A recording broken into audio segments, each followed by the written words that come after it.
Georgia with a decisive 49-7 win over Middle Tennessee. Just not really a very competitive game. It's going to be hard for me to believe that Georgia's not at least the #2 team in the country after this. Saw where Clemson kind of poo-pooed around with Georgia Southern.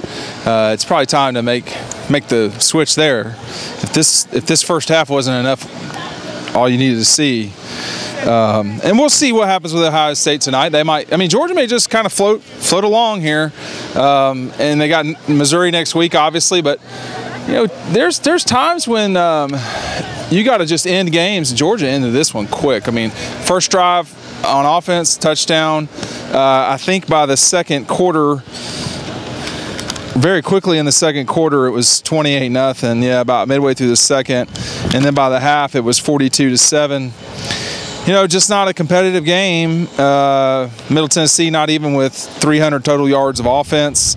But Georgia solid as usual. We're getting a little of the Florence wind right now coming in, so sorry about that. 484 yards again of offense for Georgia. Maybe punting wasn't the best part today. Of course, I don't think Georgia punted very much, but that wasn't the end of the world either with 46-yard average. Look, this is an elite team right now, an elite program, a team that can certainly win the national championship. They continue to play the way they are.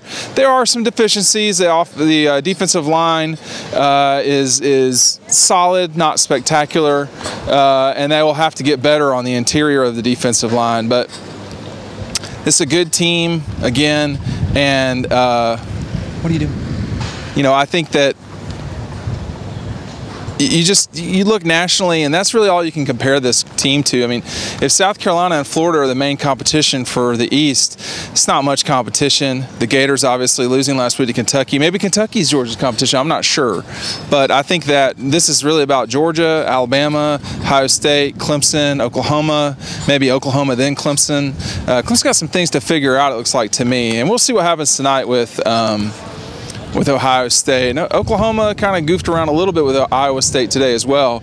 But this Georgia team is just relentless. I mean, there is apparently a very real standard that is a real thing for Georgia, and they looked good. DeAndre Swift apparently is not hurt from what Kirby had to say, or at least he certainly didn't say he left the game with an injury. I don't know if those were the same thing or not. But a trip to Missouri, a noon game in Columbia, a game Georgia should win, you would think solidly, maybe going away in the third quarter, something like that. It will be challenging playing on the road, it always is.